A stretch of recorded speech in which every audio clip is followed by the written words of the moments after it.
ముందుగా first one చూసినట్టయితే నిరంతర ప్రణాళికలకు సంబంధించి క్రింది వాటిలో సరికానివి. సో నిరంతర ప్రణాళికలు భారతదేశంలో 1978 నుంచి 80 మధ్యన అయితే అమలు చేయడం జరిగింది. ఓకేనా. సో దీనికి సంబంధించి సరికానివి అడుగుతున్నారు. ఆప్షన్ 1 దీనిని గున్నార్ మిర్దల్ ప్రవేశపెట్టను, సరైందే. ఇది జనతా ప్రభుత్వంలో వచ్చింది, సో ఇది కూడా సరైందే. ఆప్షన్ 3 ఇందిరాగాంధీ 1981లో రద్దు చేసింది, ఇది సరికాదు. ఇండియాలో దీనిని లాక్డావాలా డ్రాఫ్ట్ తయారు చేశాను, సో ఇండియాలో దీని యొక్క డ్రాఫ్ట్ను లాక్డావాలా తయారు చేశాను, ఇది కూడా సరైంది. సో నిరంతర ప్రణాళికలను ఇందిరాగాంధీ 1980లో రద్దు చేయడం జరిగింది, 81లో కాదు 80లో రద్దు చేయడం జరిగింది. సో ఆప్షన్ 3 రైట్, మనకు సరికాంది అనమాట. ఓకేనా. Option 3 right answer. ఇక్కడ చాలా చాలా ఇంపార్టెంట్. నిరంతర ప్రణాళికలు అనేవి జనతా ప్రభుత్వం హయాంలో అయితే రావడం జరిగిందనమాట. దీనిని లాక్డావాల్ అయితే భారతదేశంలో రూపొందించారు. ఓకేనా, చాలా చాలా important. Next one, Suresh Tendulkar నివేదిక ప్రకారం భారతదేశంలో పేదరికం శాతం ఎంత?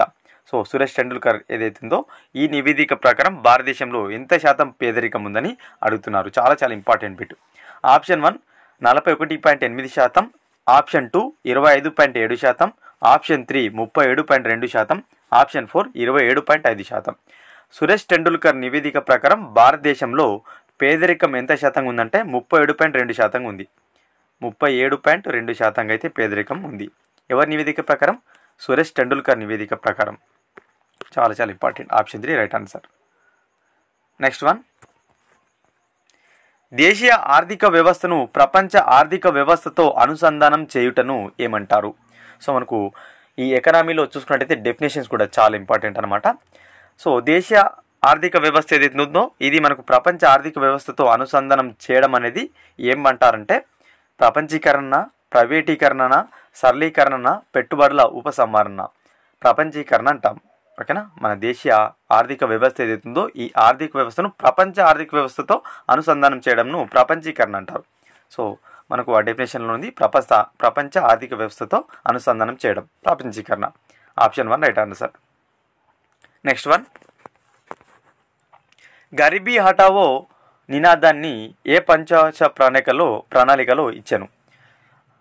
ఆప్షన్ 1 3వ పంచవర్ష ప్రణాళిక, ఆప్షన్ 2 4వ పంచవర్ష ప్రణాళిక, ఆప్షన్ 3 5వ పంచవర్ష ప్రణాళిక, ఆప్షన్ 4 6వ పంచవర్ష ప్రణాళిక.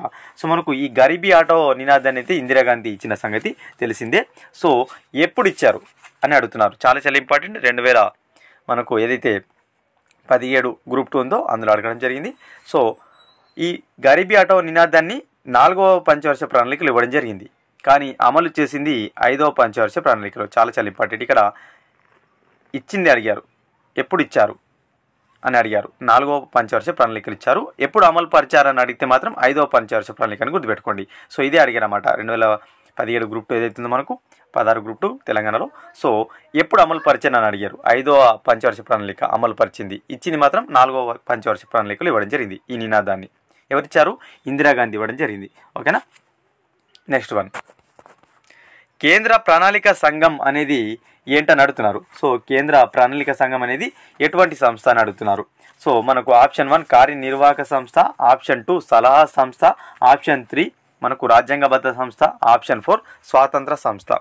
కేంద్ర ప్రణాళిక సంఘం అనేది సలహా సంస్థ మాత్రమే, కార్యనిర్వాహక సంస్థ కాదు, రాజ్యాంగబద్ధ సంస్థ కాదు, స్వాతంత్ర సంస్థ కాదు, సలహా సంస్థ. సో ప్రణాళిక సంఘం ఎప్పుడు ఏర్పడింది? మరి 1950 మార్చి 15న ఏర్పడింది. గుర్తుపెట్టుకోండి, 1950 మార్చి 15న అయితే ఏర్పాటు అవడం జరిగింది. ఎప్పుడు రద్దు అయింది అని అడిగితే 2014 ఆగస్టు 17న రద్దు చేశారు. దీని స్థానంలోనే మనకు నీతి ఆయోగ్ అయితే రావడం జరిగింది. ఓకేనా. Option 2 right answer. Next one, khadi గ్రామీణ పరిశ్రమల కమిషన్ ఎప్పుడు ఏర్పాటైంది? ఖాదీ గ్రామీణ పరిశ్రమల కమిషన్ ఎప్పుడు ఏర్పాటైందని అడుగుతున్నారు. ఆప్షన్ 1 3వ ప్రణాళిక, ఆప్షన్ 2 4వ ప్రణాళిక, ఆప్షన్ 3 5వ ప్రణాళిక, ఆప్షన్ 4 6వ ప్రణాళిక. సో ఖాదీ గ్రామీణ పరిశ్రమల కమిషన్ అనేది 6వ పంచవర్ష ప్రణాళికలో అయితే ఏర్పాటు అవడం జరిగింది. 6వ పంచవర్ష ప్రణాళిక ఆ సమయంలో అయితే మనకు ఈ ఖాదీ గ్రామీణ పరిశ్రమ కమిషన్ అయితే ఏర్పాటు అవడం జరిగింది. చాలా చాలా ఇంపార్టెంట్ బిట్. ఓకేనా. 2వ పంచవర్ష ప్రణాళికకు సంబంధించి సరికానిది, ఇక్కడ సరైందని పడింది, సరికానిది. ఆప్షన్ ఏ అసంతులిత వృద్ధికి ప్రాధాన్యం ఇచ్చింది? ఆప్షన్ బి ఏమి ఇచ్చారంటే పారిశ్రామిక ఉత్పత్తిలో స్వయం సమృద్ధి సాధించింది. 2 ఆప్షన్స్ ఇచ్చారు. మళ్ళీ అందులో 4 ఆప్షన్స్ ఉన్నాయి. ఏ తప్పు, బి తప్పు, ఏబి తప్పు, ఏబి కరెక్ట్. సో మనకు రెండవ పంచవర్ష ప్రణాళికకు సంబంధించి సరికానిది చూసుకున్నట్టయితే బి తప్పు. అసంతులిత వృద్ధికి ప్రాధాన్యం అనేది సరైంది. ఇక్కడ సరికాంది అడుగుతున్నారు. ఓన్లీ బి తప్పు అంటే సెకండ్ ఆప్షన్. సో మనకు టీఎస్పీసీ ప్రజెంట్ 10 క్వశ్చన్స్ ఇదే విధంగా ఉన్నాయి. చాలా క్వశ్చన్స్ అయితే ఇదే విధంగా అడుగుతున్నారు. ఏబి ఇచ్చి ఏ తప్పు, బి తప్పు, ఏబి తప్పు, ఏబి సరైంది ఇటువంటి అడుగుతున్నారు. సో ఇందులో మనకు పారిశ్రామిక ఉత్పత్తిలో స్వయం సమృద్ధి సాధించడం అనేది రెండవ పంచవర్ష ప్రణాళికకు సంబంధించింది కాదనమాట. ఓకేనా. నెక్స్ట్, అనుకున్న వృద్ధి రేటు కంటే తక్కువ వృద్ధి సాధించిన ప్రణాళిక ఇది. సో క్రింద ఇచ్చిన ప్రణాళిక పంచవర్ష ప్రణాళికలలో ఏది అనుకున్న దానికంటే తక్కువ వృద్ధి రేటును సాధించిందని అడుగుతున్నారు అన్నమాట. ఆప్షన్ 1 రెండవ పంచవర్ష ప్రణాళిక, ఆప్షన్ 2 మూడవ పంచవర్ష ప్రణాళిక, ఆప్షన్ 3 నాలుగవ పంచవర్ష ప్రణాళిక, ఆప్షన్ 4 7వ పంచవర్ష ప్రణాళిక. మనకు చూసుకున్నట్టయితే అనుకున్న వృద్ధి రేటు కంటే తక్కువ వృద్ధి సాధించిన ప్రణాళిక మూడవ ప్రణాళిక ఈ క్రింది ఇచ్చిన వాటిలో. ఓకేనా. Option 2 right answer. Next one,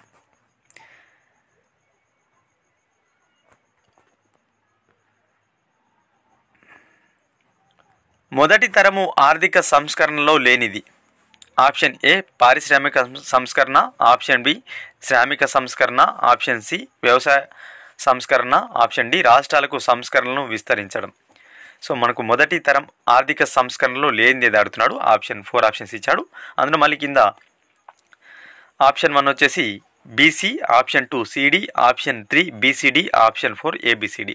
మొదటి తరం సంస్కరణలో లేనిది, ఆర్థిక సంస్కరణలో లేనిది ఏంటంటే బీసీడి, శ్రామిక వ్యవసాయ రాష్ట్రాలకు సంస్కరణలు విస్తరణ చేయడం అనే సంస్కరణలు అనేవి మొదటి తరం ఆర్థిక సంస్కరణలో లేవన్నమాట. పారిశ్రామిక సంస్కరణ ఉంది. ఓకేనా. Option 3 right answer.